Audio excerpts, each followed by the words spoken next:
Hey guys, this is something new for both of us. I'm with Sonic Theory, and welcome to our pilot episode for the Speed of Sound podcast. You want to add anything? Sonic Theory? Welcome, guys. We're going to be talking all things Sonic the Hedgehog and gaming, from lore to news and everything in between. And yeah, I'm just kind of excited to get into this. Yeah, so this has been a project we've thought about for a while. Not necessarily a podcast, but us collaborating. I reached out to Sonic Theory close to a year ago. Yeah, quite some time ago. Quite some time ago now. It's crazy how time has just flown by. And part of the reason why we wanted to collaborate is, first off, I don't know about you, but I like your content. And I like your content too. We fall into a pretty similar niche where we overanalyze, I guess you could say, Sonic characters. Yeah, and it's just funny because we're just talking prior to recording about how there's not that many Sonic tubers really diving deep into Sonic's characters and in his world and the way we do it, because I just feel like, whether intentional or not, I keep saying this in all my videos, it's just so rich and deep with meaning, and it's just so layered. And compared to Mario, which is, you know, Sonic's what's the word? Rival. Yeah. That it's not nemesis. That's too a little dark. But yeah, I would say rival. Like, it's more so Sonic that has made such an impact in the online culture. I don't see a lot of Mario memes. I don't see a lot of like long threads about Mario, but I see it all the time with Sonic. So I guess my question, to start off this podcast is, when was the first time you were introduced to Sonic and his world, and what prompted you to pursue creating Sonic content in your channel? That's a really good question, because for the longest time, and I've said this in a few videos, but I haven't really dived too deep into it, I was a big Sonic hater.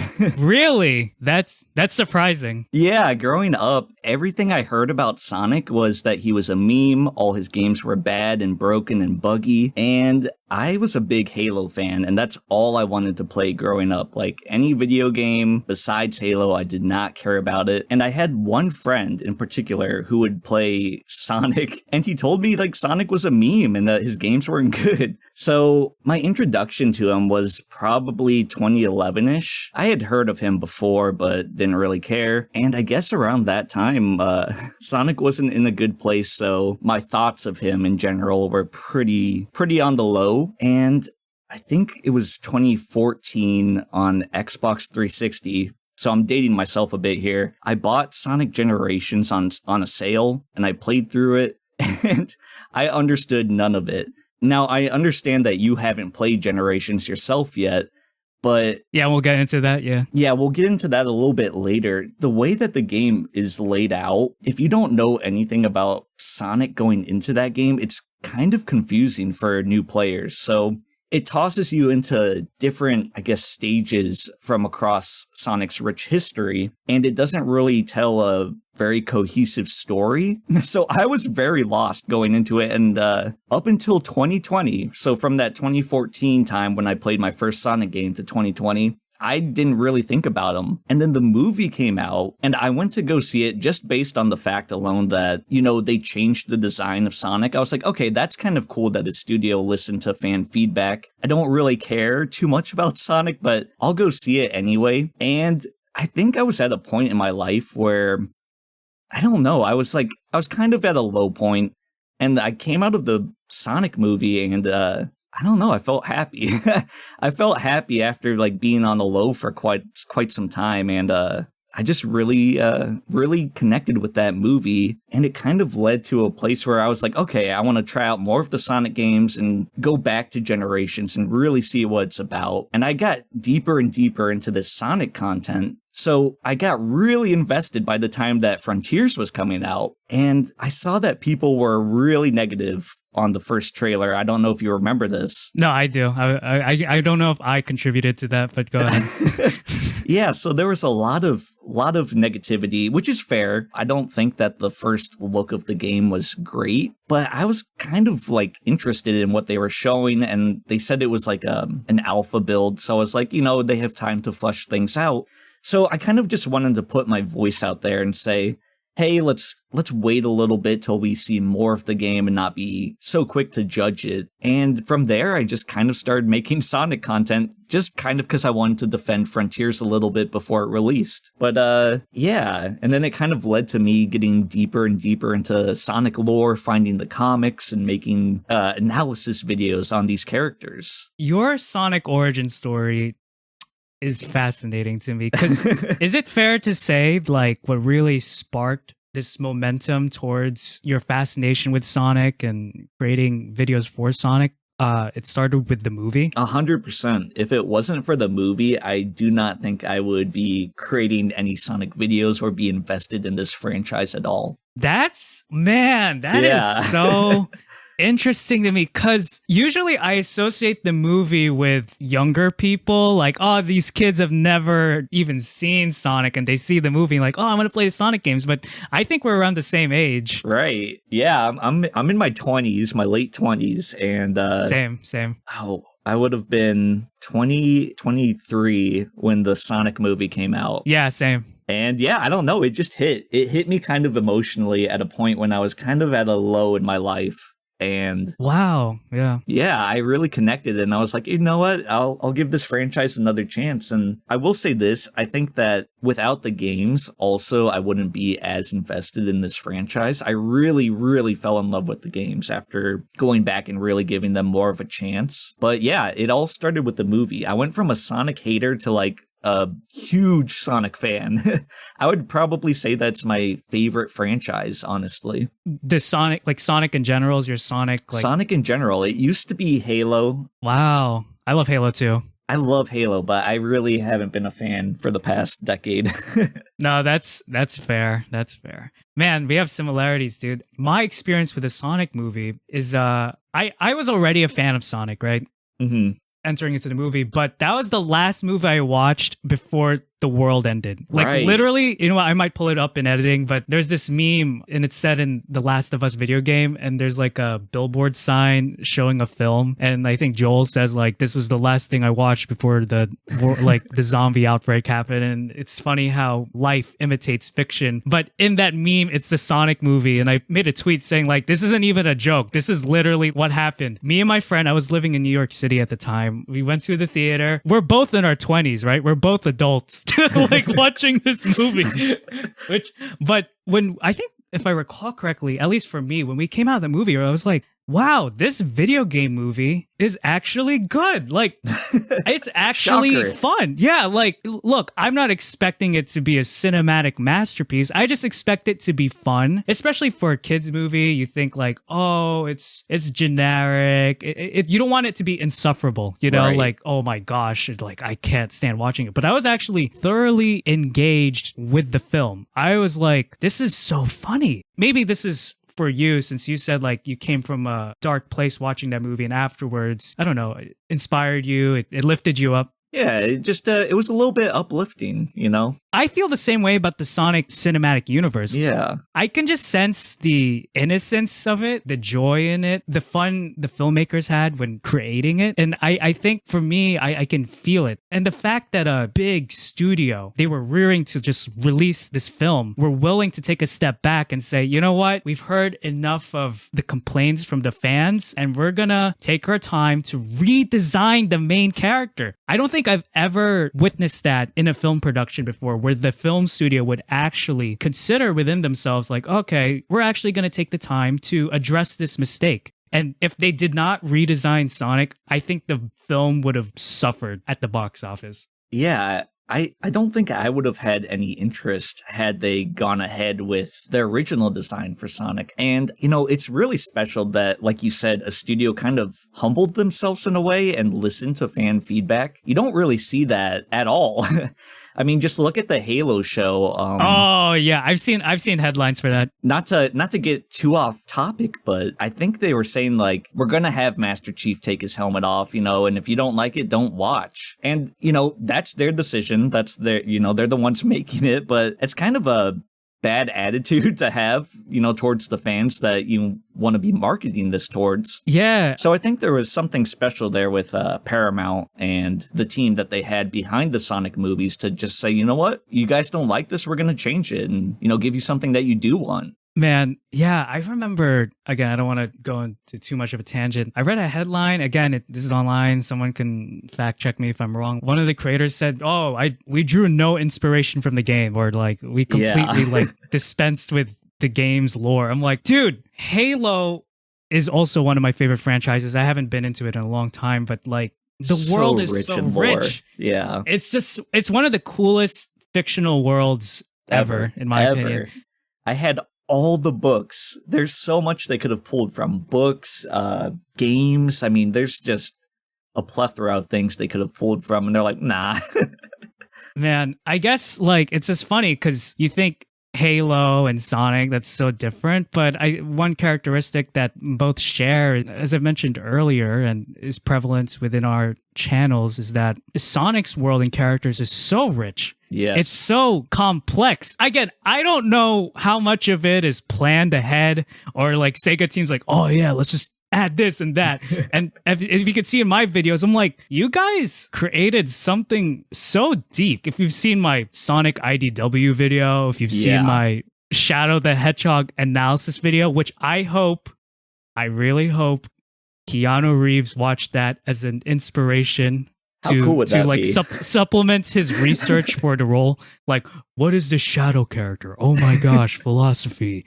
Let me look into that. If he says that in an interview, my life is complete. Right. I did it. I did it. This is the purpose of the video. If Keanu Reeves watched my video. Anyways, all that to say, I think part of the reason why our channels are picking up steam is because subconsciously there's like an intrigue, a demand for digging deeper with Sonic's world and characters. Yeah, I mean, you're talking 30 plus years of characters and world building, and there's so much to pull from. There's the Archie comics, which was the longest ongoing, like, I think, video game comic ever. Oh, wow. And then now we have the IDW comics spanning over, 70 issues now? Yeah. How many games? Like hundreds? Like, it's insane. I can't even count. Yeah. And I don't know, man. I just think part of the appeal is that, he's such a, it's like a cartoon character. It's not that serious. And then in one of the games, you're fighting like the sun god and like that controls time and space. I'm like, dude, this is so funny. And it, I guess in a way, like for my channel, it is very Sonic in that it's funny because it's talking about these anthropomorphic animals. But within that video, you're talking about such serious themes, and the combination of those two elements, it just fascinates people. And I think that's what fascinates a lot of people with Sonic, Right. Despite the fact that they're animals, it's the humanity that's written within these characters that really pulls us into them and makes us invested. It's the drama surrounding these characters. And the fact that Sonic has such a huge cast of characters, I think really just adds to all of it. Yes. And there's a character for everyone to like kind of latch onto, relate to, whatever, Okay, this is a very, I guess, cliche question, but who is your favorite Sonic character? Wow, I might sound kind of boring with this one, but I think Sonic the Hedgehog himself is my favorite character. Yeah, same.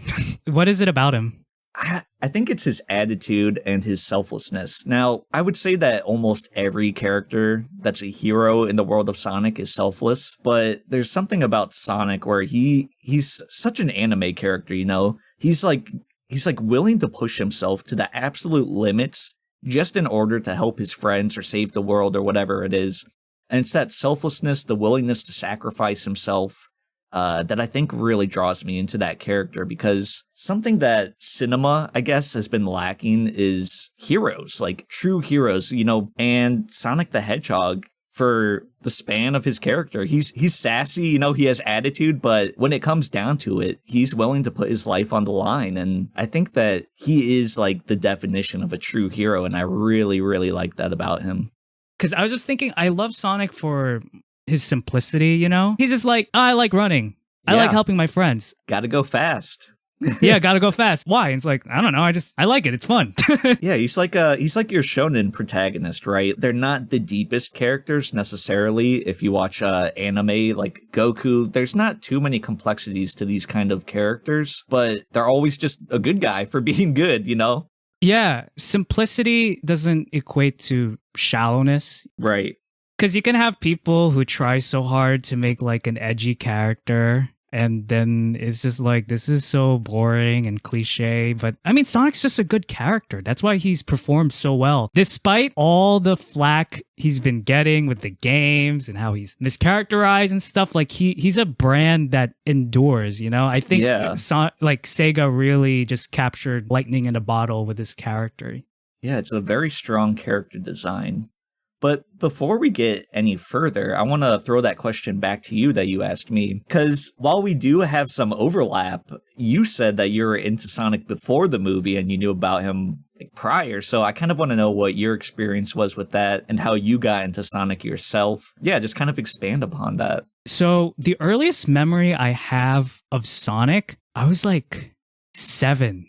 Yeah. And I played, I think it was Sonic the Hedgehog 3 on my PC, and I had a disc for it. This was back when CD-ROMs were a thing, okay? Yeah. And I don't even know how far I got in the game, but I just thought it looked cool. You know, you're a kid, I'm like, oh, this character looks cool, the bright colors, that you get to move this guy really fast.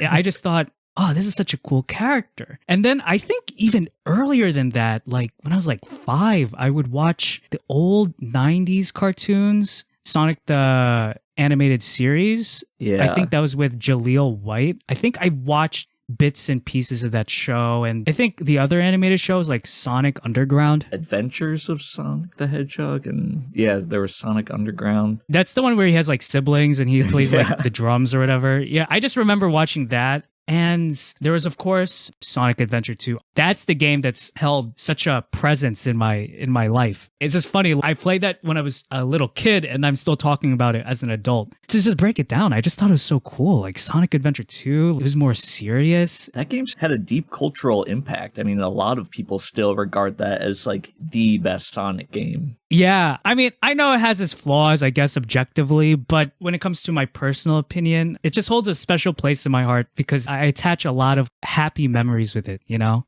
Yeah, I definitely understand that. And also Sonic Heroes. I played Sonic Heroes when I was a kid. I loved that game. I was obsessed. It was like Sonic Heroes and Sonic Adventure 2, I think were the 2 Sonic games I played the most.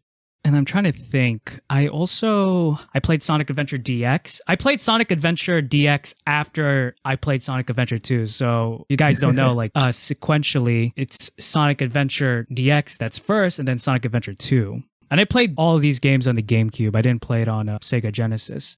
I remember when YouTube came out, but I'd watch like fan dubs of Sonic X, the animated show.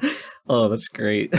Yeah, like, so, I mean, I watched Sonic X on TV, like the actual show, but I'd also watch fan dubs of Sonic X on YouTube. They were probably inappropriate for my age, but it was like in the 2000s, and I feel like content back then was just way more edgy. Yeah, YouTube was a very different place. Yeah, it was different, man. YouTube is so much more corporate now, but back then it was like the Wild West. I mean, it just came out, so people didn't really know what to make of it back then. Yeah. It was a totally different space. Oh, I forgot.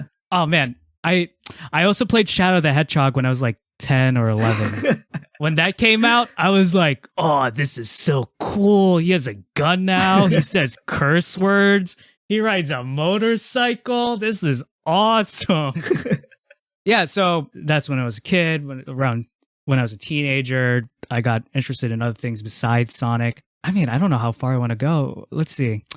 So I started my YouTube channel 2011. Wow, so you've had a YouTube channel for a long time. Yeah, but I never really took it seriously. I took a lot of my old videos, I just cringe at them and I privated that.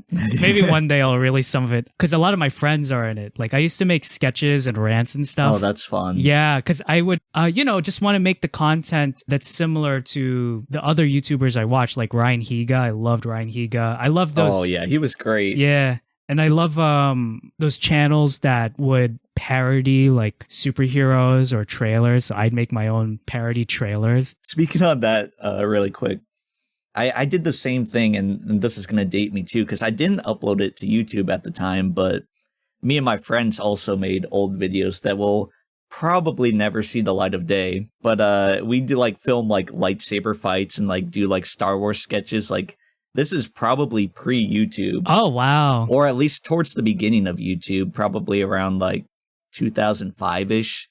And we made our own Star Wars episodes that were like 7, 8, and 9 before, like oh wow, way before 7, 8, and 9. But they're horrible. But it was, it's fun doing that with your friends when you're young like that. Yeah, and speaking of like pre-YouTube, this was pre-YouTube. I remember succinctly as a kid, I would grab a camcorder, if you guys know what that is. I'd connect it to the TV so I could see myself, and I would just act. Like I would just let me date myself even more. If you guys remember like the Amanda show and Nickelodeon, I loved that show. And Drake Bell played this guy. He played Totally Kyle. So I'd pretend to be Totally Kyle on the camera.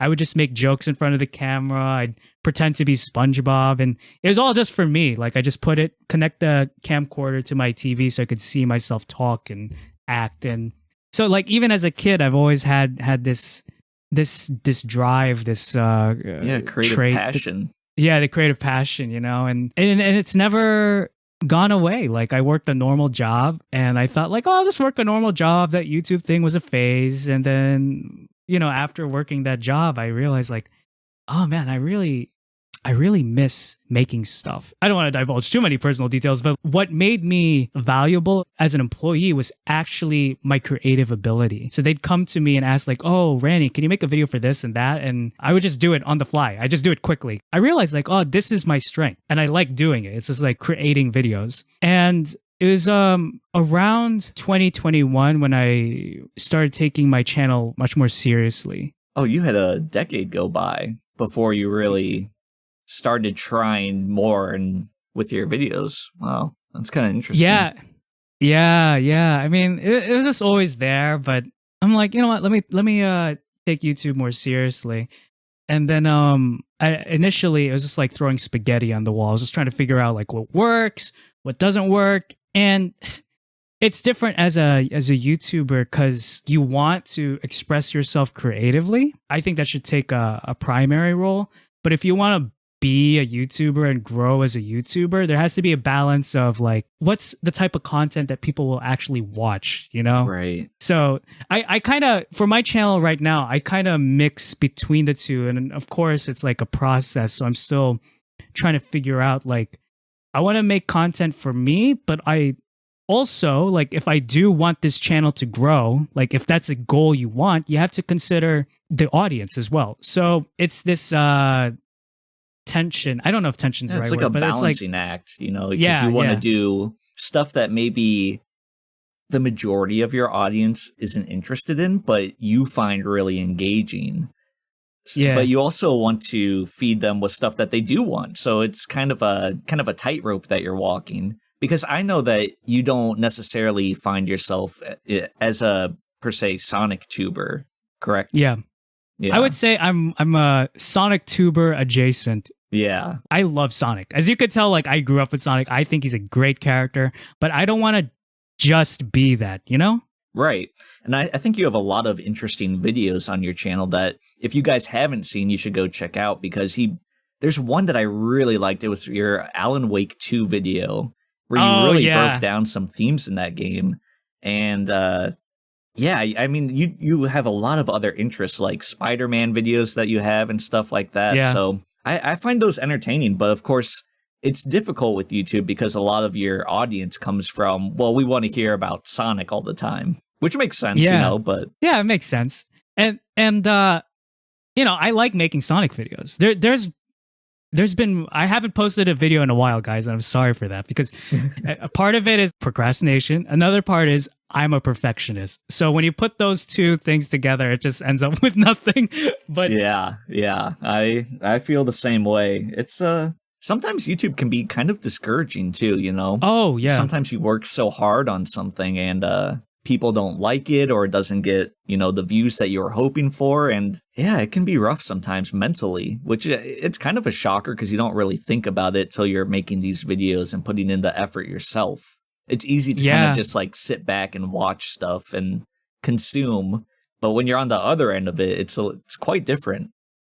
Yeah, it's hard. And it's definitely a balancing act because it's like, it also calls into question, what am I doing this for? Am I doing this for me and it's because it's what I love doing, or is it just for the approval of the algorithm and the people watching, and Right.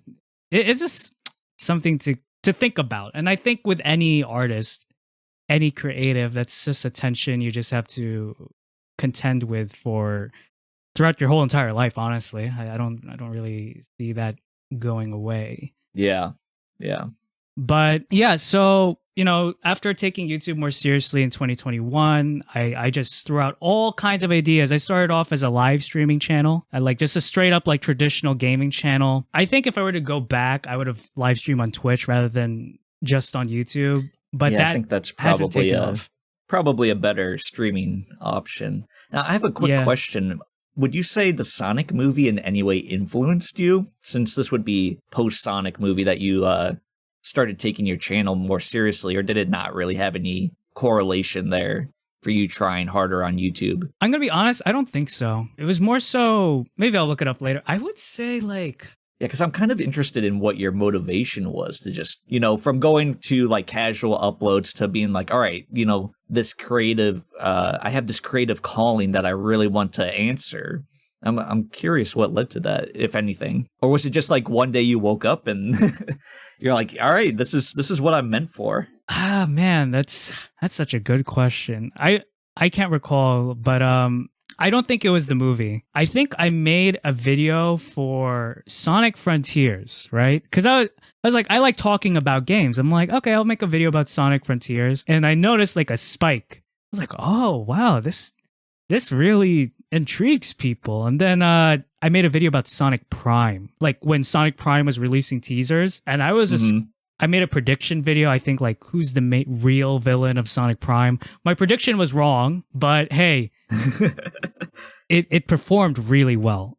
I was like, okay, wow, people really like me talking about Sonic, and I like talking about Sonic, so I'm going to keep making more of this. And there is this thread of me analyzing stuff. I like to like read into things for better or for worse, whether it be a show or a movie. I think I've always just had a knack for analyzing it in a thematic way, and growing up in school, I was never a math guy, but I was pretty good in like the literature classes, the English classes. I always performed pretty well in those. So I guess like I've always just kind of had a knack for having a sort of literary analysis towards media. And that translated into me creating Sonic videos. And man, part of me here, hold on, let me look up my channel. I'm looking up my channel right now. When was my first Sonic video? While you look that up, it's kind of interesting that you said you like to kind of delve deeper into things and like really analyze them, because that's kind of how we met each other. Yes. Was us breaking down, what was it, Sonic Superstars, and taking apart the little animation that they released before it. Yeah, there was a lot of like subtle details that they hid within that animation that led to us meeting each other, because we were both breaking down the same stuff, which was really interesting. Yeah, because I was doing research for Sonic Superstars, and I was like saying, I wonder if anyone like made a video similar to mine, and I saw your channel. I was like, oh, this is a pretty good breakdown. So I reached out to you, and I think I referenced you in my video, like, because you said something cool, and I'm like, oh, okay, this is from Sonic Theory. Check out his channel. He gave some good insight in that, and that was, I think, our first interaction. I too kind of come from a background of like wanting to really break things down and understand things that are easy to miss, and I think that for me kind of comes from me watching a TV show called Lost. I don't know if you remember this from back in the day. Oh, yeah. I love Lost, dude. Lost is crazy. That show had so many like mysteries and crazy lore and really great characters. And I loved how like that show explored all of that. And I think that's what kind of gave me this like kick to like explore things deeper that I'm either reading about or, watching and stuff like that. No, man. I I remember Lost. I was obsessed with it in high school. Gosh. It's so good. Yeah, I feel like it's so good. Sonic is kind of like that because there's these esoteric things that's part of the storyline of Lost. And if you haven't watched Lost and you need like a good series to sink your teeth into, I highly recommend it. Oh, please go watch it. Please go watch it. But Sonic has a lot of that stuff, and I just pulled up, I think this is my first Sonic video on the channel, like my first like Ranny style Sonic video essay. It's called How to Make Modern Sonic Cool Again.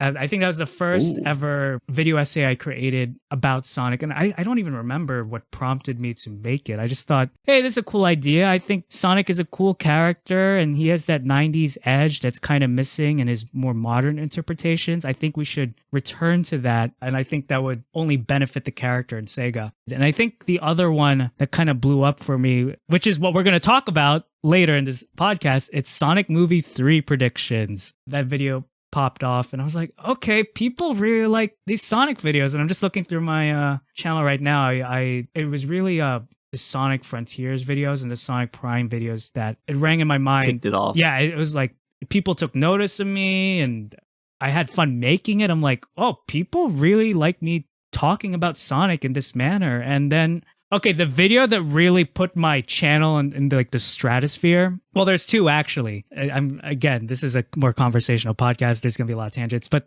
the first video was I don't know if you've seen this. It's like my first time really going viral, like big. Was it your Spider-Man? Yes, like Spider-Man. Yeah, I watched that one. Did you watch it before we ever like spoke? No. I found it after I found your channel, and then I kind of went through like a deep dive of watching all your videos. And I was like, this video has like, what was it, like 2 million views or something crazy? I was like, what? Yeah, when I made it, I was like, because this was the time when... Did you know you hit like gold? Were you like making this and you're like, okay, this is kind of like something special here? Or did you not have any idea that it would take off in the way that it did? I mean, I don't think... I just thought the video was cool. I don't think I had in mind like, oh, this will go viral, because this was during the time when AMVs were really making a comeback. Like AMVs were back in early YouTube. There were so many AMVs. I loved watching AMVs. Linkin Park AMVs with One Piece. That was my jam, dude. But yeah, I made that video, and that just people wrote articles about it. Or at least one guy really? did. Yeah, like someone wrote like an article. I think it was more of it's a lesser known publisher or whatever, but it just the fact that's still cool. Yeah, like someone literally wrote about my video. I'm like, this is crazy. And I had no AdSense money because it's copyrighted material. So right. Yeah, but hey, you know what? Brutal. I was really happy I made that video. I knew like when I made them like, yo, this is a banger. Because I saw these other edits. I'm like, I could make something cooler, man. And I just picked the right song with the right cuts. I'm like, I made something special here. And I think what played into the virality of it is because it's so short and it's replayable. So it's like, oh, that was such a cool video. I want to replay it again. Because it's kind of like a TikTok, you know? It's like a song and a video because the song is a banger. And the edits along with the song is really cool. So combine that together, you just have a video that keeps being played over and over again. But, you know, this was part of my evolution as a YouTuber. I didn't want to keep making this stuff. Because first off, you know, for selfish reasons, there's no AdSense from it. You can't monetize it. Yeah. And second, I mean... Sorry, go. I know you say like for selfish reasons, but that's just the reality of like, you know, you want to do this as a creative outlet. You gotta make ends meet somehow. So yeah. And also like, I just didn't want to make these kinds of videos anymore. As simple as that. It was like, this was fun. And I remember back then I messaged in the comments section like, oh yeah, I'm going to make a Spider-Man 2 anime opening when the game comes out. And I don't know if I will. I still might. We'll see. But just in general, like I didn't really find creating these kinds of videos appealing anymore. And I wanted to continue on and make other kinds of videos. So that's where it's the video essays came pretty about. Different from your other stuff. Yeah, like you just see my mind changing or you really see the process of me changing as a content creator throughout my channel, especially in like my old stuff. I privated a lot of those videos. My friends, I don't know if I mentioned this earlier already, but my friends they really miss the old videos because it's really a time capsule. Like it's weird seeing 2011 Ranny versus now and seeing your friends at that time versus now. And my friends miss those old videos, so I made like an unlisted playlist for them. Or my brother set it up. Oh, that's nice. Because they want to just watch the old videos, and some of them like I literally can't. Even now with the videos I'm proud of, I don't know if you're like this. If someone watches my video in front of me, I like cringe. No. Like I have to leave. It's just so awkward. And yes, I 100% agree. I might be like, oh, I love this video of mine. I just don't want to watch you watching it, so I'm gonna go away. Like Yep. I think it's interesting having the older videos and just like you said, they're kind of like a time capsule and they show the evolution of you as a creator. Looking back at my old videos, I've wanted to delete like some of my early ones several times, but I'm like, it's kind of fun just having them there because you can kind of see where my channel began and when I started to like get better at things and take things a little bit more seriously. And it's nice having them up there, but yeah, I cannot I cannot be around people watching my videos. Okay, we're similar in that regard. Yeah, I can't do it. That's why I post it online and you guys have fun watching it. And I've already heard enough of my voice and edited it. Like, that's part of the thing. I sometimes rewatch my old videos, especially if I like need to reinform myself about specific lore, or I get into some really like esoteric philosophy, and sometimes I forget. So I use my videos to like re-educate myself.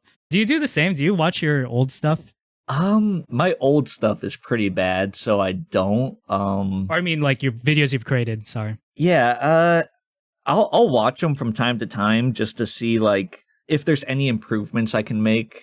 I don't know. There's like different tricks that I've tried along the way in my YouTube journey, from different editing tricks to like different fluctuations in my voice, trying to like gauge engagement, I guess, and see like what works or what doesn't. Yeah. So I'll go back to kind of like see, all right, well, this didn't work here and there's a drop off here or whatnot. Yeah. But to inform myself, I think I'd usually go to like a wiki or go to the comics or go to the games to kind of pick things up. Yeah, I do the same. It's like, I mean, our videos are informative in nature. So I even look at some of your videos. I think it's like, oh, what is this again? And I look at some of my older videos and I look at the wiki, and because I am an information source to some regard, I take it really seriously. Like, I'm going to try to give you guys the most accurate information as possible. Yeah, I think that's important to try and be accurate. And a lot of my older videos, there's different parts where I mess up like some information. And it's like, oh man. But you just gotta kind of like learn from your mistakes and just try to be better, I guess. But yeah, it's important to be accurate, definitely. Yeah, and I think that's part of the reason why it's kind of like a hiatus, whether intentional or not. It's just like that perfectionistic tendency for me. And I think it's this mental block. Like when I write something, I'm currently working on this big Sonic video essay, and my brother suggested, oh, why don't you work on another video essay also? I'm like, oh yeah, that's a good idea. Because sometimes writing for me feels like pulling teeth. I write it down and I'm just like, because I don't want to just give information. And I hope you guys can, I think people do resonate with what I hope to be quality writing within my bigger video essays. Like I try to make it engaging and write beautifully. Yeah, I think you have really engaging writing. That's one of the reasons I really like your channel. Appreciate it. And I think I know where you're coming from. Like it's hard to kind of get the words that you want out sometimes. You have that mental block where it's like you're looking for the like an exact thing to say, but sometimes it's just not coming to mind. And I don't know if you're the same way, but like I need to be in like such a good headspace to really like sit down and write and like get some good stuff out. Yeah.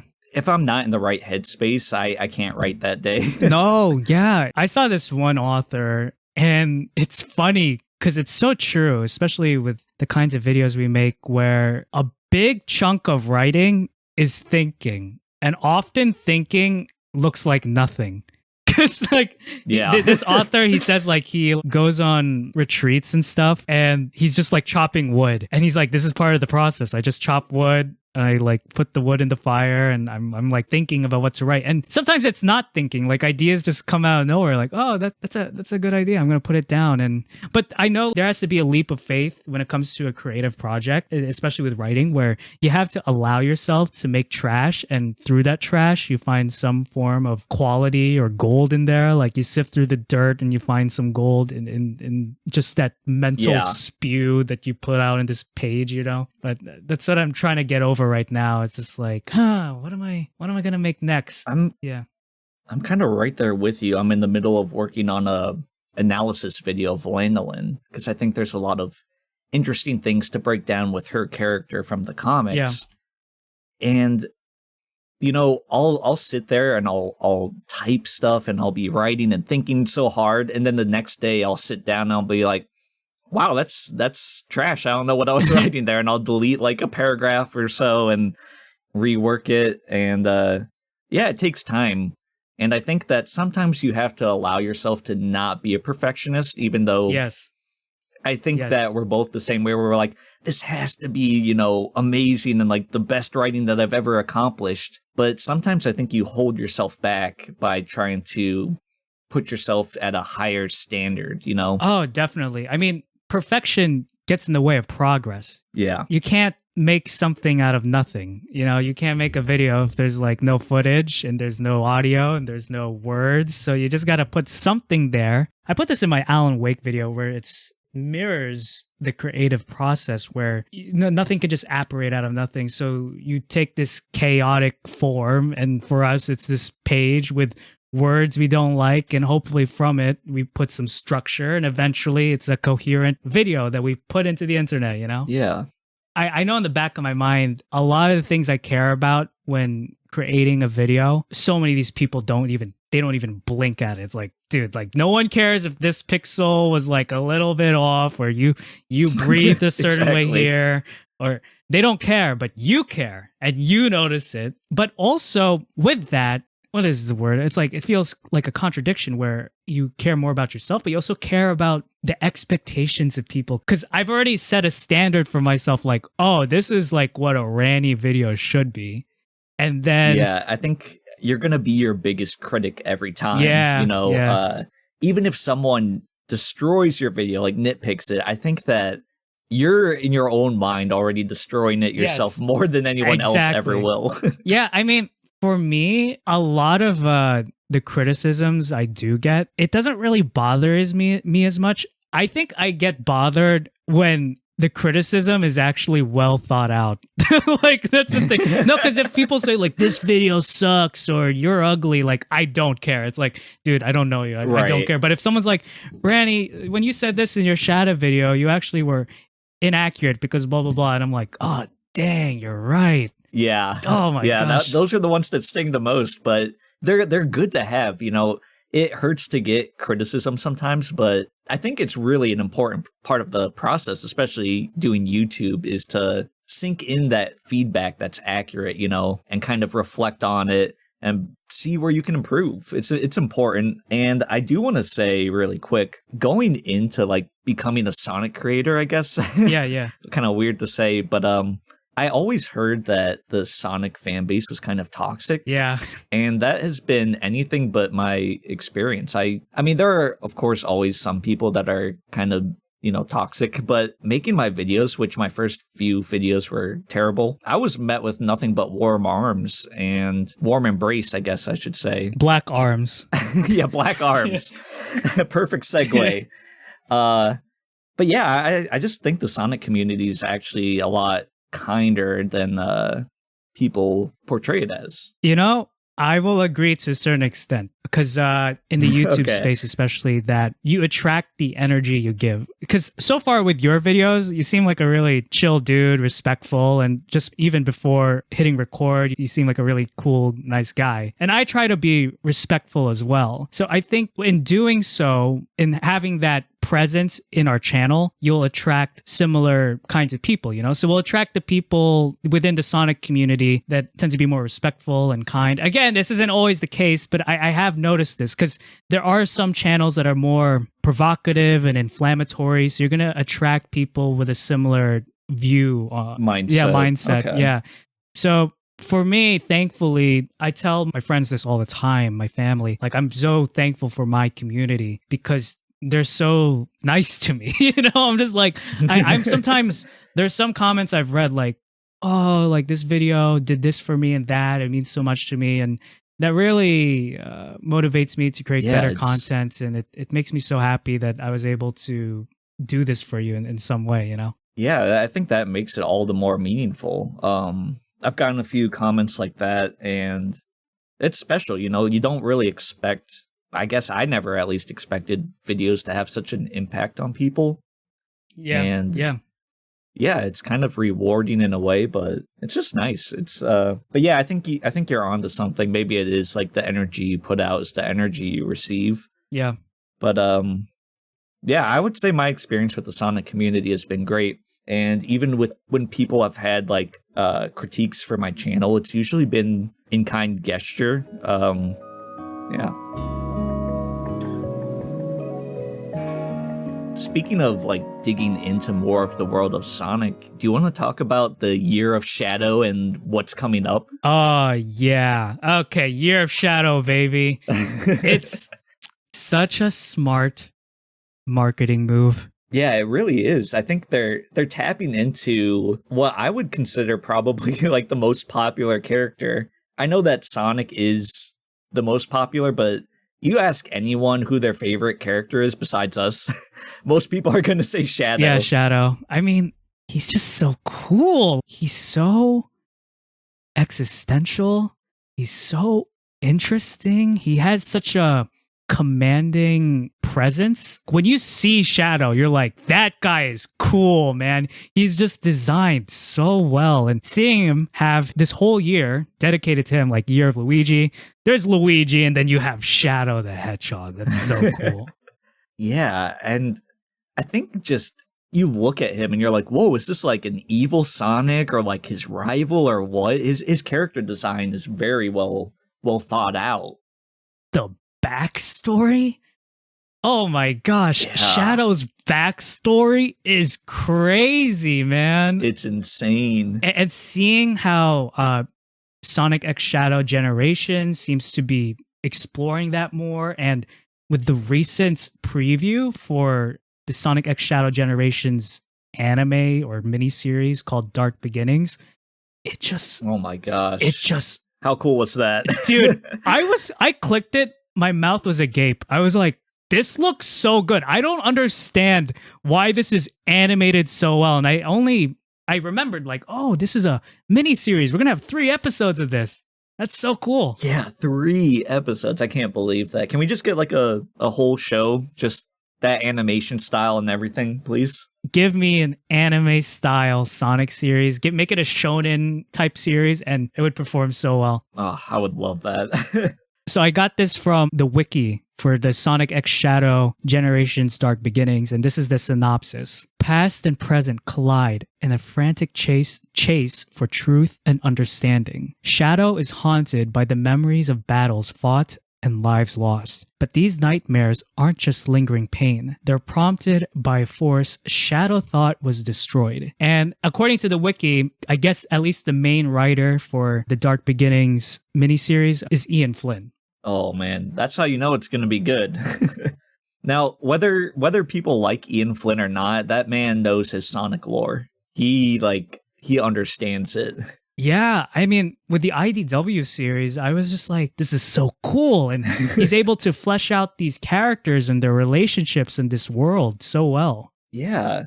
I mean, I too, like you, did not know that Sonic had a comic. I knew about the Archie ones, but I didn't know that IDW had it. And I just fell in love with that series.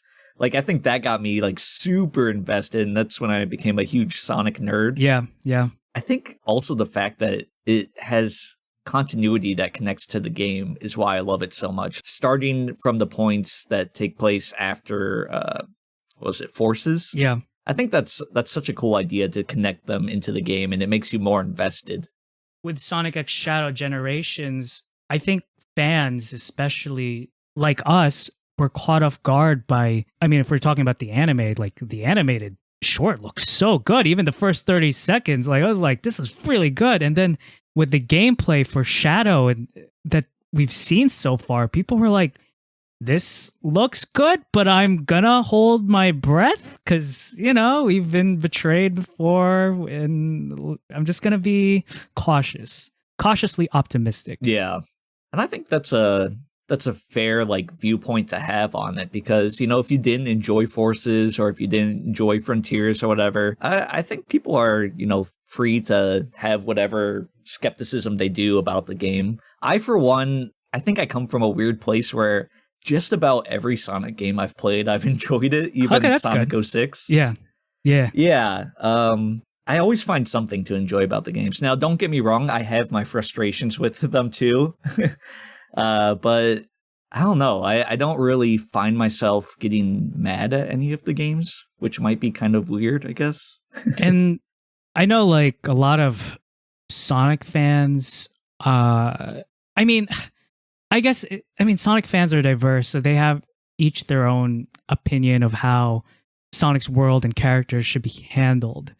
And for, at least with the animation, it seems like there's going to be a bit of a change in Shadow's timeline, because a big reveal in the show, yeah, I guess it's the show, is Emerald. Yeah. Emerald's in it. Yeah. Emerald wasn't in any of the scenes in Shadow the Hedgehog. He came out in Sonic Battle, which was a Game Boy game I remember seeing. I never got to play it, or maybe I did, but I never owned it because I didn't have a Game Boy at the time. And I remember seeing Sonic Battle, it's like Smash Brothers, but with Sonic. That's so cool. And that's when Emerald, the robot, showed up. That's when he made his debut. And Emerald and Shadow are very, very similar characters. So it makes sense that they did introduce him in SonicxShadow Generations. Yeah, and one of the characters that I'm really excited about that ties to Emerald is Gerald Robotnik. Yeah. This is a character that I've been kind of fascinated with because there's so little of him that we get. Yeah. And it seems like his lore is still so rich because he's this crazy scientist that has so many projects going on. He's creating Shadow. He created the Bio Lizard. Yeah. He's being held hostage on the Ark. There's so much craziness tied to him. And I'm really excited to see more of him because in Battle, one of the journals that you find from him says that, Emerald got free on the Ark and started destroying everything. And you're like, whoa, what's going on there? And he doesn't even know how the scientists were able to contain him. So it looks now like they're going back and retconning it, and Shadow's going to be the one that ends up stopping him, which is that's a really cool idea, I think. I mean, it just makes so much sense because Shadow and Emerald kind of mirror each other. They're both like projects used to be a weapon. Yeah, they're both super powerful. I mean, Emerald almost has no limit to his powers. Yes. He can just keep absorbing and getting stronger and stronger. And of course, we all know that Shadow is the ultimate life form. So it's like two of the strongest characters duking it out, man. Come on. And we're going to see it animated. If Battle is still canon and this journal is, just going off the presumption that it is, at this point in time, too, when Emerald's attacking the Ark, he has a Chaos Emerald inside of him. Oh, okay. So, yeah, that's why he's going ballistic, just all this power because he has a Chaos Emerald in him. So I'm wondering if, how we're going to see Shadow combat that. Is he going to get his green Chaos Emerald too that he uses Chaos Control with, or what? Yeah, because isn't it Emerald, he can absorb all the emeralds, and with each emerald he gets more powerful? Yeah, it's kind of like Chaos, I guess. We saw Chaos's different stages in Adventure. But yeah, he can just keep absorbing not even just Chaos Emeralds, but any energy source that he absorbs, it'll just make him stronger. Oh, man. And you think about a Chaos Emerald, that's the ultimate energy source, so it's kind of insane. This thought just occurred to me, and this was one of the critiques towards my Shadow video. Again, I might be misremembering. So it was in Sonic Adventure 2, Shadow, he didn't have amnesia. He was implanted fake memories by Gerald Robotnik. Is that correct? Man, I'm not sure. What you said it's Sonic Adventure 2. Yeah. So again, comment below if I'm misremembering, guys. So maybe he had both amnesia and implanted memories by Gerald. From what I remember in Adventure 2, it's just he couldn't remember what Maria told him exactly. Ah, okay. He kind of misconstrued what she said. And I could be wrong too, but her wish for a shadow was like to protect the Earth or something like that. Yes. I think he misconstrued that with like destroy the Earth. My thinking is an easy way to retcon. Is it retcon? RETCON? Yeah, retcon. Retcon. Emerald is, Shadow just misremembered. You know, maybe this is like a reality that he totally forgot about. Like, oh yeah, Emerald was with us in the Ark and I had to fight him and I just totally forgot about that, you know? I mean, that's how I would write it. This game's like a really good way to and this animation, it's a really good way to kind of streamline Shadow's story because it's kind of messy when you think about it and you go into things like, so we know he was supposed to die in Adventure 2, but he was such a beloved character that they brought him back. And then in the Shadow game, it was like, oh, is he a clone or is Eggman messing with him? And it turns out Eggman was just telling him he's a clone, even though he's survived, you know, falling from the Ark to Earth. Yes. Yeah. So maybe they can just like streamline the story somehow and make it a little easier to consume. That's my hope, at least. Yeah, I think that's what Ian's trying to do. Because Ian, even if he doesn't write something, I feel like, I don't know if this is an accurate term, but maybe he has like a Kevin Feige type of role where he's like, okay, this game is here, this character is here. And yeah, just kind of running where the pieces go. Which is quite a task in the Sonic world because there's just so many things you have to keep track of. Yeah. I think that's a good way to put it. He does kind of have a Kevin Feige role where he's just kind of overseeing everything and making sure that it all fits into a cohesive story. I was surprised that Emerald showed up in that short, but it just makes so much sense. The connection Emerald has with Shadow is so interesting. Like, I pulled up this quote in the Sonic Battle series. Shadow asks Emerald, "We were created as weapons. So why is it that we have hearts? Why do we have souls?" And I'm like, this is a Sonic game. Why are they asking these questions? That's so deep. Like, this is like, that's so deep. Like Frankenstein. Like, this is like Mary Shelley stuff. Like, why is this in a kid's game? I don't understand. But what connects them is not only that they're weapons and that they can kind of like go any way. Like, what makes Shadow interesting is that he could be a villain as well as a hero or somewhere in between. And Emerald's the same way. And they're both connected through Maria. That's the soul of both of them. Like, their soul is Maria, you know? Yeah, that's crazy. Yeah, they have so much in common that I think it'll be interesting to see how everything's going to play out. Now, diving a little bit into the game, do you think we're going to see him in the game, or do you think he's going to be strictly for this animation that ties into the game?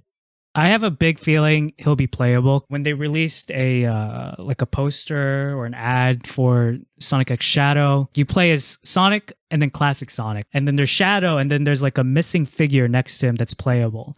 Now, someone commented below, like, oh, do you think Emerald will be the playable character? And when my viewer mentioned that, I was like, that totally makes sense. Yeah, it's probably Emerald. Like, I think that'd be so cool if he was like the secondary character in Shadow's side of the story. That would be really cool. And I mean, it makes sense because their stories mirror each other, you know? And it would just be crazy if they incorporate Sonic Battle into Shadow's side of the story, too. Yeah. So do you think that all 3 episodes are going to play on like a different person that Shadow's fighting, and then we're going to see those bosses in the game? Like, maybe, you know, we already know that the Bio Lizard's in the game. Yeah, so do you think we're going to have an episode maybe like Shadow's watching Gerald like mess with the Bio Lizard and stuff like that? And then, you know, we go into the game, we fight him. We see the episode with Emerald, and then we fight him in the game. Man, I really don't know. But it would be interesting if they divided it into 3 characters that Shadow has to confront.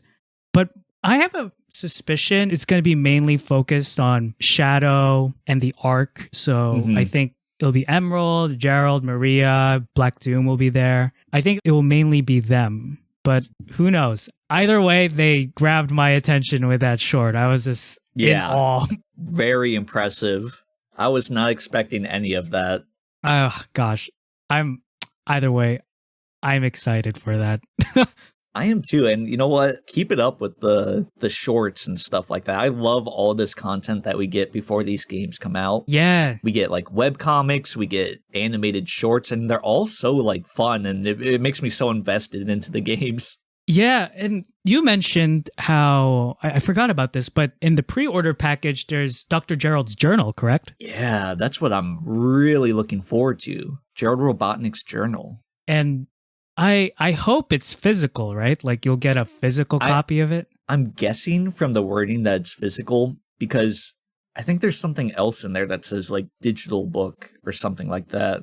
Yeah. And Gerald Robotnik, or his journal, it just says like Gerald's journal. Yeah. No like digital next to it. So I'm assuming it's a physical thing, and I'm really hoping it is. A big reason why people love Shadow and just Sonic in general is because, again, like, I don't really see this kind of lore stuff associated with Mario, you know? No. I guess Sega does understand, like, one of Sonic's greatest strength is world building. Yeah. That's what really sets him apart from Mario and a lot of other video game platformers, I guess. I agree.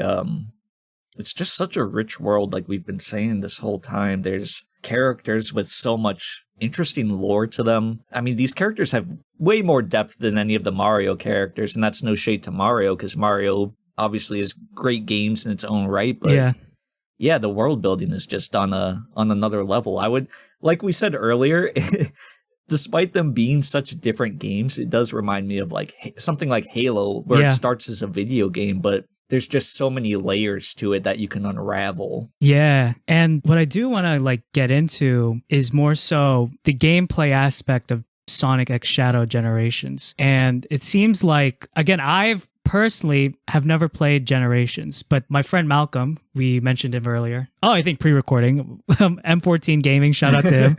Shout out. Yeah, that was his favorite Sonic game for the longest time until Sonic Mania came out. Same. And in Generations, it's really an encapsulation of Sonic's journey as a video game character. So you go through different stages that hold a lot of importance in his history as a game character. And they're doing the same thing, but with Shadow. So one of the stages, of course, is the Arc. Another stage, I think, is Wind Valley, if I'm remembering the name right. Is it Kingdom Valley? Is that the name? Kingdom Valley, yeah from Sonic 06. And they released, Sega released the remix theme for that. And I listened to that before we recorded the podcast today. And I was like, this is such a banger, dude. This sounds so good. And from the people who have played SonicxShadow Generations demo, they say like, this looks very promising. This looks really good. I'm excited. I agree with your friend. Generations used to be my favorite game, and I think there's still a debate kind of in my mind that it might be. I really love Frontiers though, but Generations gameplay I think is the best Sonic gameplay that there is.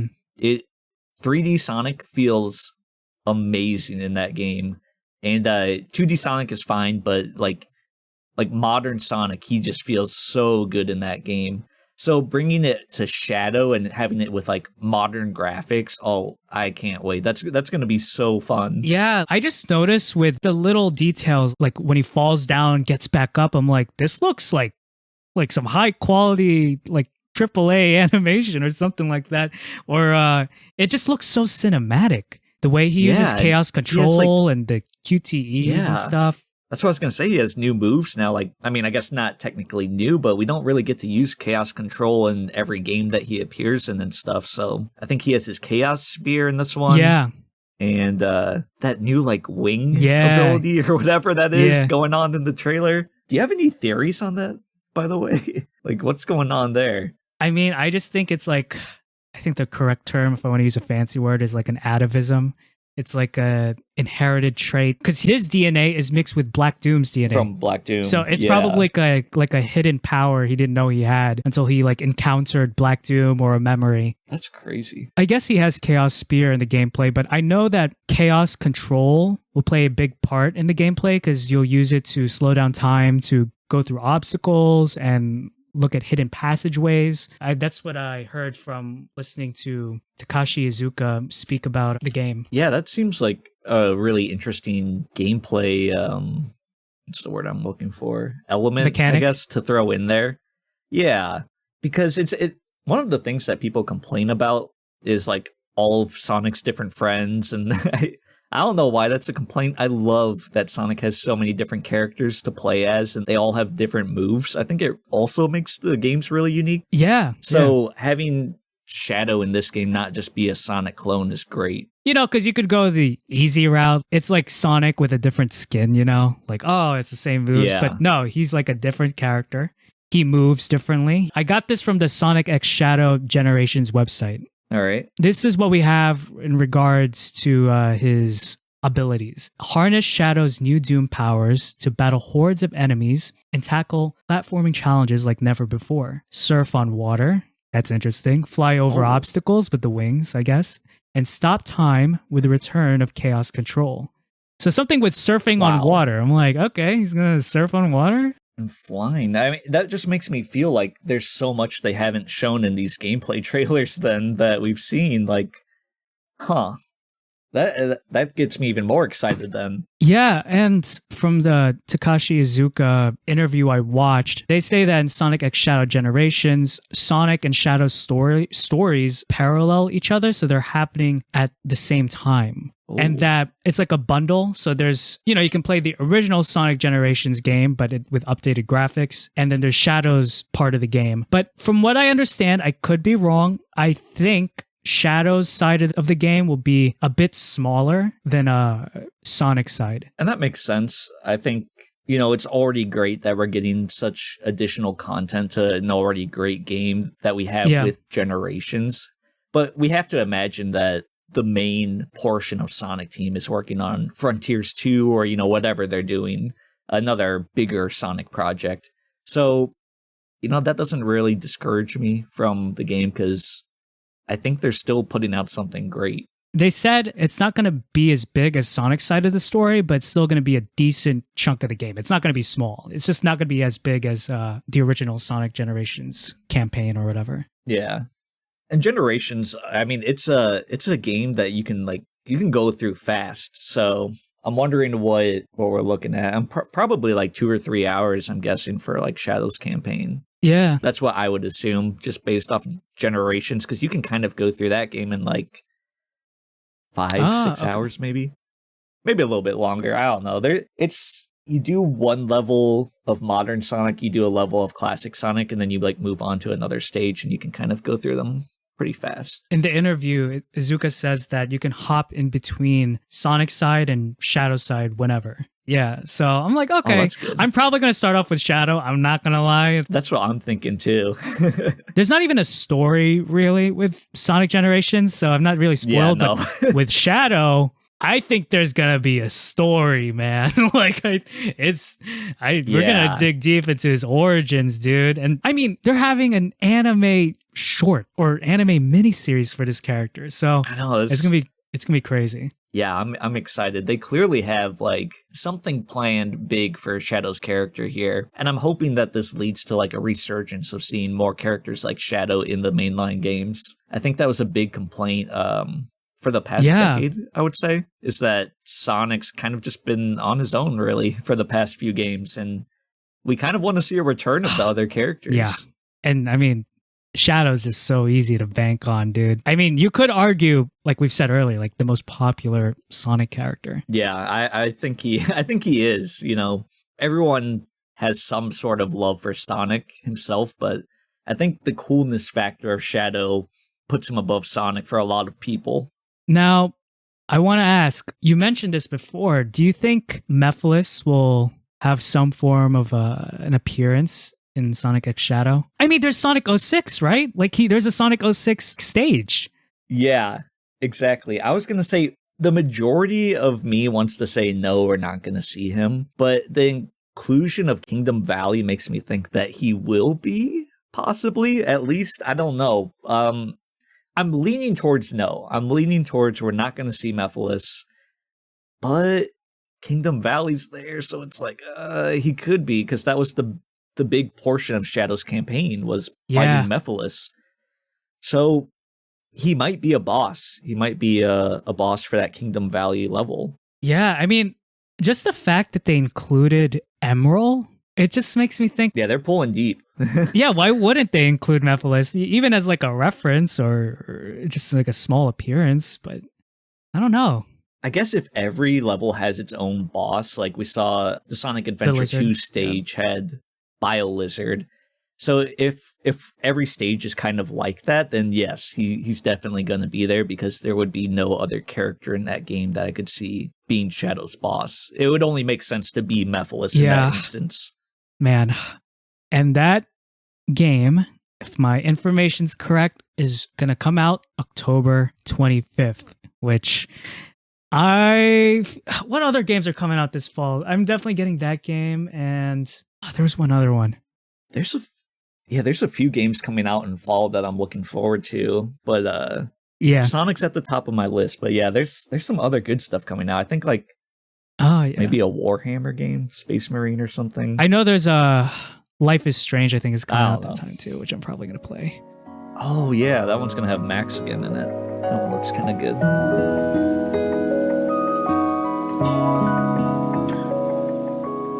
But speaking about the end of the year, I think this is a good time to talk about let's dive in. the third Sonic movie. Oh my gosh. What are your thoughts? Sonic movie 3. What are you thinking? I can't wait. I used to go to the theater all the time to see like every Marvel movie, like every Star Wars movie. The past few years, I've been in a drought. There's been very few things that I want to see at the theaters. Sonic movie 3 is going to get me back into the theaters. I'm so excited. We haven't even seen anything of it yet. No trailer. We're coming up towards we're past the middle of the year at this point. So we've got to be getting close to a trailer at some point, but I can't wait. I'm super excited for this movie. It's what I'm really anticipating for this year. What about you? The obvious answer is I'm hyped, dude. I mean, that's why I said it's so smart that they're releasing SonicxShadow Generations this year, because it ties into Shadow the Hedgehog taking a prominent role in the third Sonic movie. And what are your thoughts on it's just a balancing act, right, with the movies? Because we mentioned it in our Knuckles reviews, the human characters, right? Because people go to watch the movie for Sonic, not really for the human characters. Even though I love the human characters, I know in the second movie, people complained about the wedding subplot. The wedding arc, yeah. Objectively, I understand why people have issues with it, but I loved it because I love the human characters. Yep. I remember coming out of the second Sonic movie, I'm like, this is better than the first one, and I had a blast watching it. I literally laughed out loud hard with my brother in the theater in certain scenes, especially with the human characters. In the Sonic cinematic universe, it's really my style of humor where there's a lot of euphemisms and adult subtext, but it's done in a way that's made more appropriate for all audiences, The Sonic movie does that really well, because I remember even what Jim Carrey says as Eggman in the first movie. My friend and I were looking at each other did he just say that? That's so funny. Yeah, I like the human characters. I totally understand where people are coming from. They want to see Sonic the Hedgehog. They don't really care about the human characters. And that's fine. We're all going to have our differences on those things. The humor for me, sometimes it's hit or miss. Okay. Yeah, fair. I'm not all across the board, laughing out loud all the time. But there are moments that genuinely crack me up. But I think that the human characters bring a great emotional not baggage, but toll, I guess, to the movies. I remember coming out of the Sonic movie 2 and the scene where, I guess, spoiler alert if you haven't seen it, but what are you doing here if you haven't? Where Eggman's about to crush Tom, Maddie, and Sonic, in his robot suit. That was kind of emotional, just seeing them all kind of accept it, but be there as family, and yeah, I remember that. Yeah, I think that if Sonic was there alone, sure, it's emotional, but him being there with his surrogate father and mother added so much more weight to that. And the fact that they were willing to be there with their quote unquote son, just I don't know, that was kind of emotional. And I think the human characters do bring that humor and emotion that maybe we wouldn't get if it was just a CGI Sonic running around. Yeah, I mean,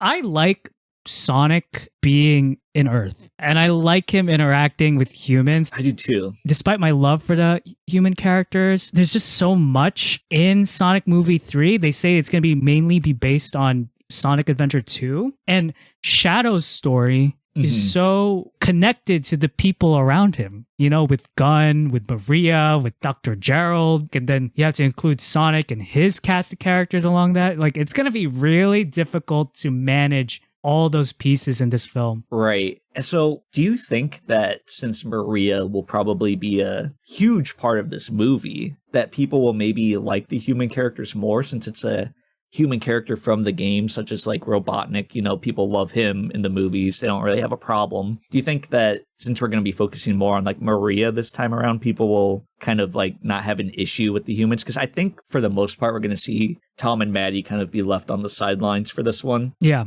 I could be wrong, but I think the human element is going to be more so focused on Maria. I think as long as it's related to Shadow, people won't really have an issue with it. If I were to make the third Sonic movie, and you can give your own opinion as well, not that I'm barring you from doing that, but it's just like, but I'd be interested in hearing your thoughts as well. Like, for me, part of me wants to make the third Sonic movie mainly about Shadow. It should really focus on Shadow and his origin, or, you know, not his total origin. We can save that for the Shadow spin-off series, which I'm sure will happen. Right. But Shadow and Maria's relationship really needs to be solid. It needs to be treated with seriousness and a respect, because, I mean, that's what drives Shadow. It's Maria, you know? Yeah. And I think to your point, I think that if this movie does kind of focus on Shadow more than anyone else, that's only beneficial to the movie. It would be interesting to see the movie almost from Shadow's perspective, and we see Sonic and his friends in almost an antagonistic type of role to him. Maybe he's trying to fulfill a request to Maria, you know, after she died, and we see kind of Sonic unknowingly get in his way.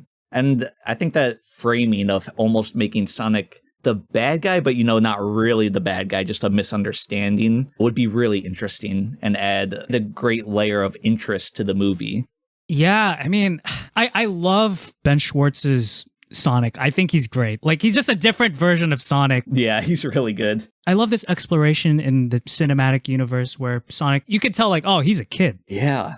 Yeah, that's so interesting, though, right? Because it's the fact that he's a kid that makes him so flawed, right? Like, we have Tom talking to Sonic in the beginning of Sonic Movie 2, and we see how Sonic's going about being the hero all wrong because he has this childlike mindset of what a hero is. Well, I gotta go out and fight bad guys, you know, and that's all he's thinking about. So, not to cut you off, but yeah, I really like that he's kind of a kid in this one. And, you know, it just brought to mind, I wonder how old Shadow is, right? Because you have Ben Schwartz, he can kind of play a younger voice, and then you have Keanu Reeves, who has a very deep, gravelly voice. I guess he's still a teenager because Idris Elba plays Knuckles, but I think Knuckles is like around the same age as Sonic, and I guess Shadow will be similar, but... Right. Shadow has kind of like an Aang thing going on from Avatar too, though. Yeah. Frozen.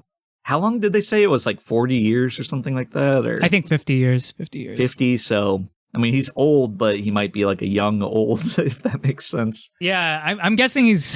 How old is Sonic in this world? Maybe 14? I don't know. Yeah, we saw him aged up a bit in Knuckles. Like, people, I don't know if you saw it, people are pointing out how, like, he's bigger than his, like, beanbag couch now. And he wasn't in the first movie and whatnot. Yeah, that's what I was getting at. I would like in the third movie, and it seems like they're doing this even subtly, where he grows up. You know, like, I want the third version of Sonic to be more of the prototypical Sonic we see in the games, where he's a bit more sassy, he's a bit more independent. I'm not saying like completely alter his character, but yeah, just the natural evolution of him, right? If they're gonna adapt the SA2 character and story elements, Sonic gets incarcerated, dude. Like, and I think that's gonna happen, and that's how a lot of the interaction with Shadow and Sonic, I think, is going to play out. And I'd want him to be kind of like, have this rebellious attitude towards Gunn and, you know, like have a bit more confidence So are you hoping for more of like a mature theme with this third movie? Not saying like it has to be like PG-13, you know, or like rated R, but like kind of like a little bit of a more serious tone than the prior two? Oh, absolutely. Yeah. If you're adapting, especially Shadow's side of the story, like it needs to be more dark and mature. I think a good tone would be like the Incredibles movie. Yeah. I think you're right. The first Incredibles was like my favorite Pixar movie growing up. So good. And I rewatched some of this stuff. I'm like, this is quite a mature movie for a kids movie. It's still for children, but tackles a lot of mature themes. And not that it has to completely copy the tone of Incredibles, but I think they can draw inspiration from that. Where I think, especially with Maria's death, with all the memes that spawned from it, ideally, like you want to treat that with a seriousness. You know, that way it makes the story and the characters more impactful. Yeah. And I think that with really good writing, they can really bring that to life.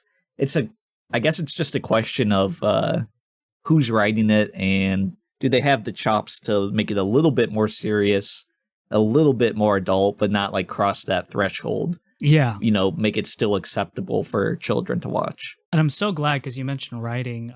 If you're familiar with the cast in the Sonic Cinematic Universe, you know that Jim Carrey plays Eggman. And in the second movie, we heard that he was going to retire from acting. And I can't find the quote, but I read this quote, him saying like, I'll only go back into acting if I see like a script that fell from heaven. And I guess this is the script. Yeah. I guess this is it. I'm like, wow, who would have thought the third Sonic movie? So my prediction, because I don't think Jim Carrey wants to. I think he legit wants to like take a break from acting indefinitely. Yeah, I think this is it for him. Yeah, so I think they're gonna give. I don't know if they can do it in this movie or it might be two-parter. Who knows? I have no idea. I think this Eggman will have some kind of redemption arc where he will see the sins of his grandfather and try to resolve that. And it's because in the SA2 storyline, we see that the heroes and villains team up against a greater threat. And we see that Eggman kind of plays a more heroic role towards the end of the SA2 video game. So I could see that being played out in Sonic Movie 3. Do you think Eggman will perhaps die in this one? I mean... Or do you think they're just going to write him off like he disappeared? I don't know. Like, maybe... It'd be crazy if he dies, but a part of me thinks maybe they'll do their own version of the Tinkerer in the IDW comics, where he's just gonna be a benevolent inventor in some remote village or whatever. Who knows? That would be kind of interesting to pull from. So that way, like, he's in the background, so whenever Jim Carrey does decide to come back, they can bring him back. I don't know. I think, personally, that Eggman's too far gone. Yeah. I think we might see him team up with the heroes, like you say. I think there were like rumors, like, you know how people saw an early trailer or whatever of this movie? Yeah. They saw Eggman and Sonic like looking at each other like they needed to take down Shadow or something. Gosh. I think we might see them team up. But I think, you know, knowing Eggman, especially how he acted in the second movie, like he was ready to rule the world with an iron fist. Yeah. I think we may see him team up, but you know, Eggman, he's always thinking 2 steps ahead. He has a plan in his back pocket. I think we might see the creation of Metal Sonic in this, perhaps. Maybe in an end credit scene, setting up like, well, you know, Eggman can't be in this any longer, but he has his backup of like Neo Metal or Metal or whatever. We already see that Eggman just loves to create his own henchmen. You know, to combat Sonic, he has his own contraptions. So he's like, I tried to trick Knuckles, and that didn't work out in the end. And this Shadow guy doesn't care about me. He's just doing his own thing. I'm just gonna make my own version of Sonic so I can beat him. You know, exactly. So that could totally happen. I mean, my biggest concern is that it's gonna have the Spider-Man 3 issue where there's just too many villains, too many things are happening. That's my biggest worry. Yeah. That's definitely a good worry to have because there's so many different pieces that they might be juggling right now. What do you do with these Earth characters like Tom and Maddie and Wade even? And then we have 3 heroes now. We have Sonic, Tails, and Knuckles. Yep. Like, are we going to introduce another like Amy at some point? Who knows? Rouge even. Then we have Shadow, We have Eggman and Stone still in play. We Yeah, have yeah. Gun. So there's a whole lot of like elements that they're going to have to find a way to balance in this movie. And it'll be interesting to see what it does. I wonder if with all these elements, the runtime of this movie could be pretty long. I want it to be long. As long as it's done well, The of pacing's course. good. Yeah. Let me pull it up. I think Sonic Movie 2 was pretty long, actually. It was. Yeah. It was like close to 2 hours, right? Yeah, so I pulled it up in Google. It is 2 hours and 2 minutes. So yeah, over 2. So it's going to be at least 2 hours, I'm hoping. Yeah, I hope it is too. I love these movies. I think that somehow it's like faithful to the games, but also its own thing entirely, you know? Yeah, yeah, So I can't wait for more of it. yeah. Now, I want to ask, what are your thoughts on Keanu Reeves being the voice of Shadow? Whew. I think it'll be good. He's an actor that everyone loves. He's like not controversial at all. Everyone just seems to have a good view of this guy. And his John Wick movies are great. I think he can do the voice. Honestly, though, I would have preferred someone else. That's what my friend Malcolm said. I made a video when the rumors about Hayden Christensen were coming out. Yeah. Of course, I guess those were unreliable sources that were leaking that. But I think that Hayden could have done a better job. I think that there's other people that maybe could have done a better job. But I don't want to judge too quickly either, because I would have never thought of Idris Elba as Knuckles. But it fits so well. He's my favorite voice for Knuckles. Yeah. He is so good at it. So I'll just have to wait and see. But wouldn't be my first pick is all I got to say. Yeah, I mean, in my Sonic Movie 3 predictions, this came out like a year or two ago. There were already rumors like, oh, Keanu Reeves should voice Shadow. And I said, if they somehow land Keanu Reeves in this movie, it's just gonna print money. It's just like that name, the star power associated with that, along with all the other actors. I know it's gonna perform really well in the box office. There's no doubt in my mind. And with Keanu, what do you think it's gonna do at the box office, bringing that up? Because the other movies did pretty well. I think each cracked like 400,000, or at least the second did, and maybe the first was kind of close to that mark, if I'm not mistaken. Oh, 400 million, 405 million. Or 400 million. Yeah, I was like 400,000. 400,000. Whoa. Yeah, so 400 million. Do you think it cracks $500 million this time? I mean, it definitely has the potential. Again, I'm not a numbers guy. Oh, wow. The Mario movie got 1.3 billion. I just saw that. Yeah, that one went crazy. But I think $500 million, as you know, oh yeah, $500 million. No, I think it can do it. I'm hoping so. I think $500 million is in the realms of, possibility for it. I know people would like to think it would hit $1 billion, but I highly doubt that. I would love to be proven wrong. Yeah. But I mean, movies haven't been doing too great as of late. Box office numbers have been down for a lot of things. Yeah. There are always the exceptions to the rule, like Barbie last year and Oppenheimer and Deadpool this year. Yeah. But Sonic's, it's like, it hasn't performed poorly, but it hasn't been like, that $1 billion like mark ever. So I think $500 million is a good mark for them to aim for. I think that's a reasonable prediction. And I think that Shadow is such a big draw. And like you said, Keanu Reeves, I mean, that's huge.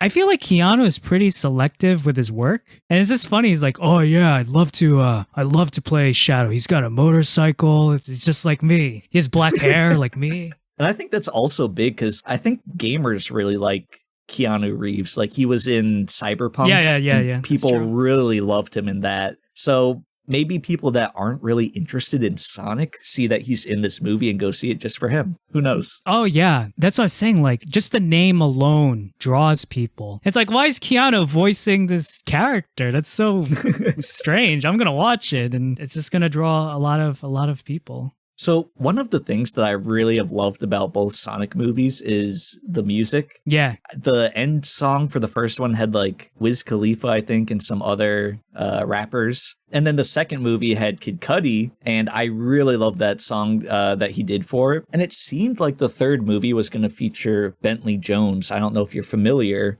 He did Silver's theme in what was it? Sonic 06. Oh, okay. Yeah. It's called like Dreams of an Absolution. Yes, I've heard of it. And Tails' channel announced that he was actually coming back to work for like a Sonic project. Mm-hmm. And not too long ago, he revealed that he's no longer part of this Sonic project. And it seemed like he was making a song for the movie because he has Live and Learn, a cover of it, which is actually really good. You can check it out on his YouTube channel. But it seems like for whatever reason, this cover of Live and Learn is no longer part of the movie. So I'm interested what they're going to do for their music this time around. Yeah, I mean, I'm not really familiar at all with the musical production of the Sonic cinematic universe. I do know like Live and Learn is definitely making an appearance in the third movie. Is it going to be Crush 40? Is that the band that's going to be playing it? I don't think they're going to. I mean, a lot of people hope that they will, but I don't know. I think we might get like a more orchestral version of it, like in the background, like playing at some point. But I don't think we're actually going to have them come out and do their actual rock. I think the motifs for Live and Learn were in the only teaser we have for the third Sonic movie. And I'm like, I'm sold. They even have the same logo in SA2 with the circle, you know? I'm like, I'm sold. That's it. But I don't know. I guess they'll probably partner with another hip hop artist to add. That's what I'm guessing too. Yeah. Speaking of the teaser, when do you think we're gonna get a trailer? I know that's on like a lot of people's minds right now, so I have to gauge what you think about it. Well, as background information for our podcast, guys, we were initially planning to record this episode earlier, but we heard rumors that at the time of recording this video, that previous Saturday, they were going to release a teaser trailer for the third Sonic movie, but that didn't happen. Yeah, because dates lined up with Comic-Con and stuff, so a lot of people were expecting that it would have dropped, but it doesn't appear to be true. And there's a lot of rumors right now circulating when it's going to drop or not, but... I mean... I don't know. I really don't know. Like, I feel like... It's kind of... I feel like... go ahead. Sorry. Yeah, like, I feel like it's already... it's the end of a trilogy. They'll probably make more movies, but it's going to be a different story arc. But it's the end of this trilogy, I assume. And with Keanu Reeves as Shadow being in it in general, they don't need to have the teaser be dependent on an event. I feel like they could just release it on YouTube, on Twitter, and it's just going to go viral immediately, Yeah. So that thing's going to blow up when it comes out. I mean, because the the game is coming out October, but we're definitely getting a trailer before October. So how many months do we have? We have this month, August, September. August, September. Maybe end of August. I think that's a good bet. Yeah, end of August. Because the weird thing is, the other movie that's coming out on the exact date that Sonic does dropped their trailer like months ago, because the Lion King 2 or whatever, the live action one, that comes out on the exact same date, and it dropped its trailer in February or something. Oh, I didn't know that. Yeah, it came out like a while ago, so people were kind of expecting Sonic to drop soon, and I think that's kind of what's building this like anticipation around it. Okay, I just pulled it up on Google. Screen Rant says that, again, take this with a grain of salt, guys, I don't know. The first trailer for Sonic the Hedgehog 3 will reportedly be released in August. So like, maybe there you go. You were right. Yeah, I mean, that's according to them. Who knows? Perhaps, right? Yeah, end of August. I'm like, okay, it's like a couple months away from the movie releasing. It's close enough to SonicxShadow, so it all connects. It all builds up hype, so. And I think that makes sense. Like, despite how badly everyone wants to see this trailer, I think if you drop it too far ahead of the release date, then it kind of falls to the back of your mind, and exactly, interest fades in it, so you want to release it four-ish months maybe ahead of time. Yeah. So I'm gonna say end of August. Final answer. What about you? I agree. I think you're right on the money. And do you think it's going to be the same stuff they showed in that like sneak preview? I don't think so. I think maybe some elements of it are going to be there, but from what I know about those kind of sneak previews that people get, most of those are unfinished animations and whatnot, so maybe we'll see a little bit that they have in there, but I'm guessing we're going to get, and I think they said the length was like 30 seconds or so, or like a minute. I think we're going to get a 2-minute trailer. I think it's going to show a lot more and maybe just different things in general than what we got, and kind of give us a tease of where the story's going and not really focus so much on like the action that I think the other trailer showed off. Yeah, I think you're right. I think for the sneak peek they showed, was it in Brazil? Yeah, it was something like that. Yeah, I think for that, it was probably very early stage of the film, and I think it would be wise to have a more fleshed out version of the trailer as opposed to just like another teaser trailer. Yeah, I don't think a teaser trailer would be very good. I think we need give us a 2-minute trailer, hopefully focusing on Shadow and really let people know this is his movie, Yeah. That would be my wish for it, and kind of build up, without revealing too much, build up what his journey is going to kind of look like for the audience that may not even be familiar with Shadow in the first place. Yeah, I mean, I don't really have anything else to say, but I agree. I think one way to draw attention is to be unpredictable and scarcity. So you just put crumbs out there, right? Like, oh, when is the next trailer going to come out? When's the next teaser? Because the only things we've seen from the third Sonic movie is that first teaser with the logo and the live and learn motif in the background. At first, I thought it was Shadow the Hedgehog laughing in that teaser, but it was Eggman. I was like, that's a strange voice for Shadow. I'm like, oh, that's Eggman laughing. And then, what is it?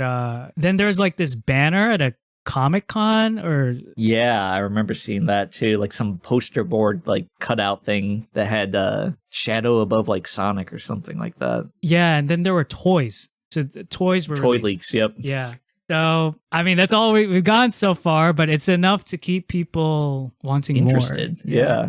Definitely less is more, and I think that this anticipation's coming to a boiling point when people are just going to be really pleased when that trailer does drop, which is a good thing. Yeah, I have faith and hope, because we've mentioned earlier in this podcast that for a studio to take a step back and to fix the issues that people had with what they were producing, I hope they have that same attitude with the third Sonic movie, because they know how, besides Sonic, it's Shadow that's the most cherished character, and they gotta nail it. They gotta nail it, man. And I don't see any reason, to not have faith in them, because I think they really executed well on Knuckles and his whole character.